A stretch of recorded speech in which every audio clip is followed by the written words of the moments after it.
Did you know that Mali, one of the poorest countries in the world, was once a very wealthy and large kingdom? Like almost all other African states, Mali happened to be a colony of Europeans, but since 1960 it has been an independent country.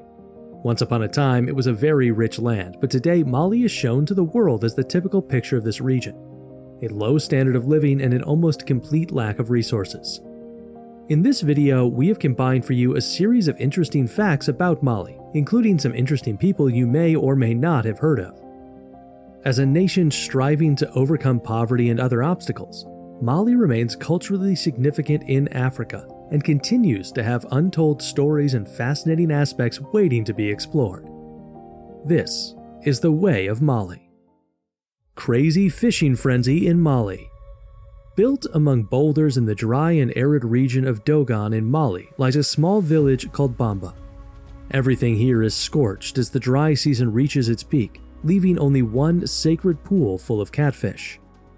Fishing in the lake is forbidden throughout the year, but once every year, an ancient fishing ritual called Antago is performed in the lake, which is truly a sight to behold.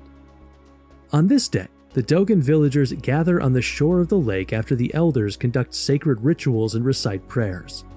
The elders then signal the start of the fishing, after which hundreds of men jump into the lake to catch fish with their bare hands, turning the shallow lake into a muddy puddle. This ritual usually lasts for about 15 to 20 minutes, and at the end of the ritual, all the fish caught by the Dogon are distributed equally among the villages by the elders. Legend has it that this ritual dates back to the distant past of the Dogon, when several villages discovered this lake at once. A bloody war ensued between them, claiming many lives for the right to claim the lake as their own. The annual fishing ritual is now intended to unite the entire tribe and symbolizes unity and peace among all the Dogon villages. The national dish and drink. Like other African countries, Mali has a wide variety of locally prepared cuisine featuring vegetables, carbohydrates, and some locally grown spices.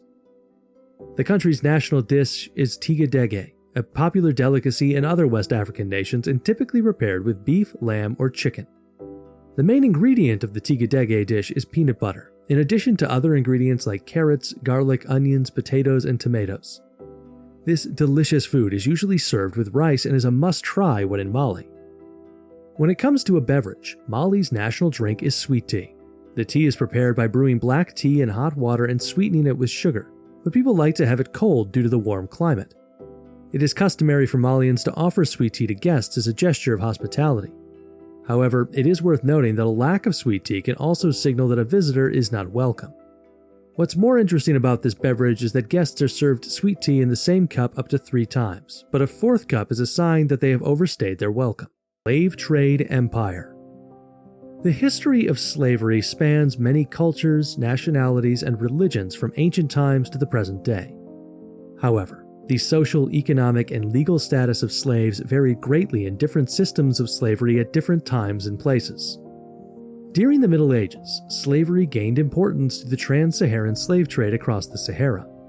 The Mali Empire traded West African slaves to the Berber and Arabic polities of North Africa, increasing the practice. After the Mali Empire's collapse around 1600 AD, the slave trade became a significant part of Tuareg, Mande, and Fula communities, which later evolved into major ethnic groups in present-day Mali. Despite the Republic of Mali's efforts to dismantle the institution of slavery after gaining independence in 1960, these endeavors were impeded when the military dictatorship of Moussa Traoré took control of the country from 1968 to 1991. Mansa Musa. The Empire of Mali had some great rulers, but one stands out: Mansa Musa. His reign as the 10th emperor of the Mali Empire brought immense wealth, cultural growth, and economic prosperity to the region. It has been suggested that Mali's Mansa Musa was one of the wealthiest men to ever live.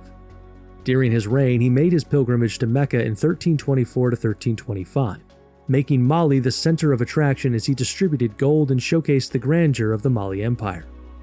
Mansa Musa traveled with over 70,000 people, 12,000 of whom were slaves, and 80 camels, of which each camel carried a pouch of gold weighing about 50 pounds.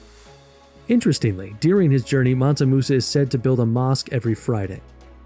Today, he remains an inspiring symbol of Mali's golden age and Africa's remarkable contributions to global history, challenging prevailing narratives and highlighting the continent's rich heritage. The Great Mosque of Djenné. The Great Mosque of Djenné in Mali stands as a remarkable example of a mud brick structure. It is considered by numerous architects to be the biggest accomplishment of Sudano-Sahelian architecture. The mosque was constructed using clay mortar and sun-baked clay bricks on the River Bani floodplains in Djenné. It is a popular African landmark and is part of the ancient city of Djenné, which was declared a World Heritage Site in 1988. Every year, the people of Djenné celebrate the Grand Mud Festival, where the community comes together to preserve and restore the mosque's exterior.